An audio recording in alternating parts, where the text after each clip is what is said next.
Hello, this is Dave.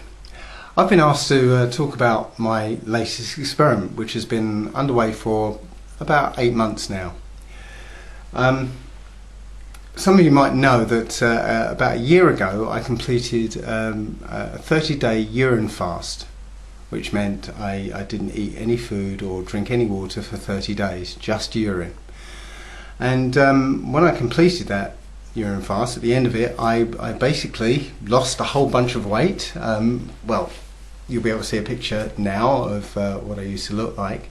That was taken the day before I started urine therapy, and yeah, 3 years later, I'm back to the same weight and physique that I had when I was 28 years old, which is pretty damn amazing for me. Not only that, but I cured a whole bunch of things that was wrong with me, and generally right now I'm in the best shape of my entire life, just from this 30-day urine fast. I had planned to do a 60-day fast, and then maybe follow that up with a 90-day fast.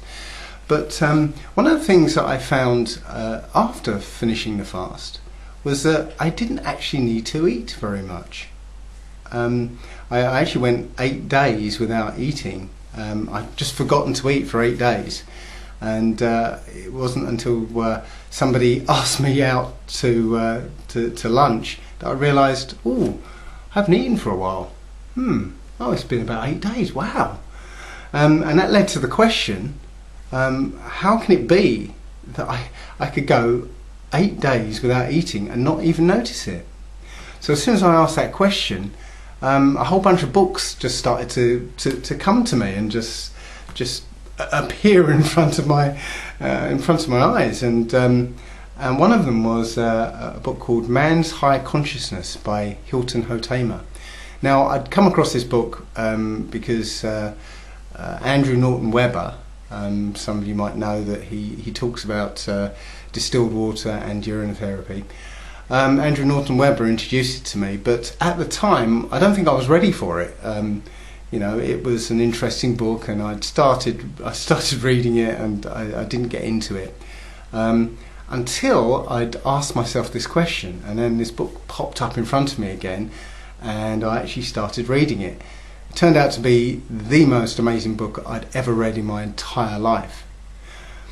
It took me 6 months to read, because every time I read a paragraph, it was just so amazing that I had to go away and shut the book, go away and think about it for 3 days or so, because what I just learned was just so astounding.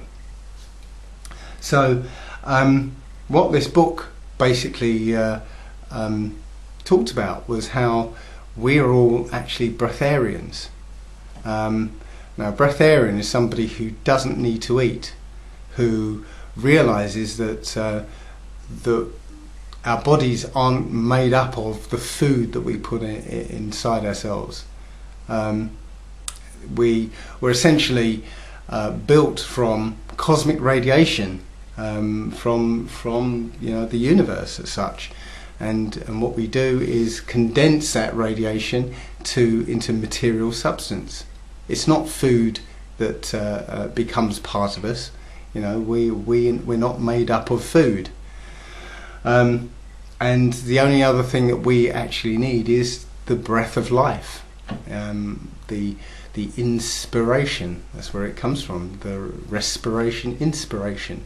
We are, you know, that is the source of our consciousness. Our physical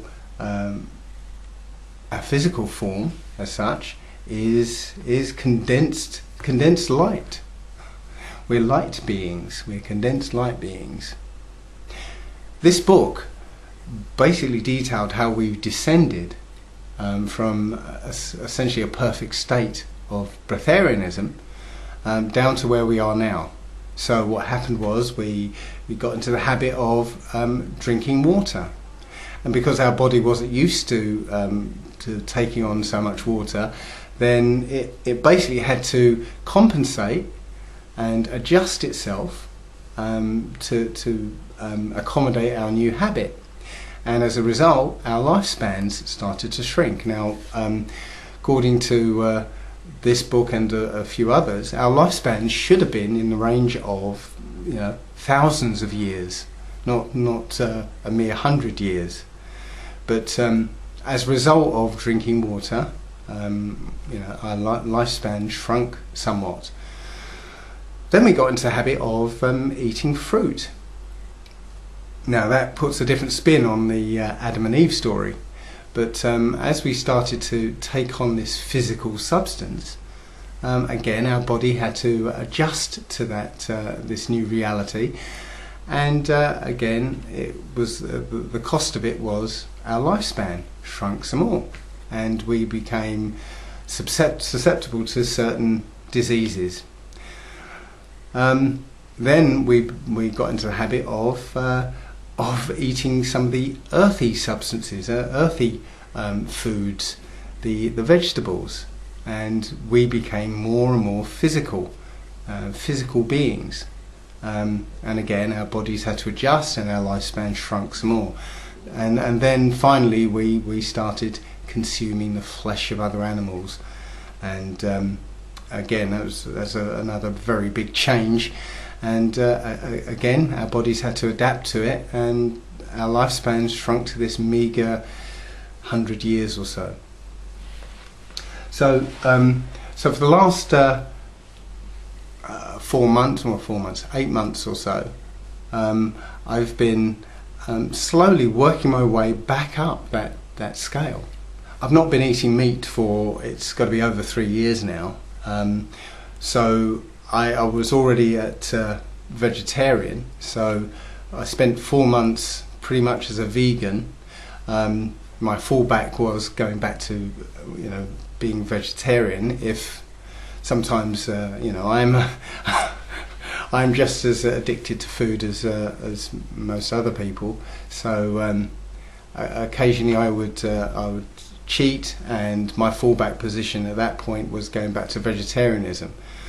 So I spent 4 months as pretty much vegan, and then I became a fruitarian. So again, my fallback position there was again vegan. But I spent 4 months only eating fruit, and one of the consequences was that that my weight has stabilized at this. I don't actually know what my weight is. When you take your focus off the numbers that everybody gets you focused on, I mean, your body just goes back to where it feels more comfortable. And again, I think I was at that comfortable stage when I was at 28 years old, back to a 32 waist, which I really haven't been for over 18 years or so. So anyway, I've been fruitarian for 4 months, and just these last 2 weeks now, 2 to 3 weeks, I've just moved on to becoming a liquidarian, and I have cheated a couple of times, but when I cheat, again I go back to my fallback position, which is fruitarian. So I will eat fruit. So I've just started on the liquids, and I should be on there for 4 months until the spring, and that's when the experiment proper will start, and hopefully I won't cheat during that experiment. But if I do cheat, I will absolutely own up to it and explain it. Now I will do a video when I start this experiment, and periodically throughout the experiment, because I intend to become a breatharian for a year and see how that goes, and anything that I experience, any problems, any times I cheat, anything that happens during that time, I shall document, just for the record. So hopefully I'll be here in a year's time, and you'll be able to follow along all the way. So thank you very much.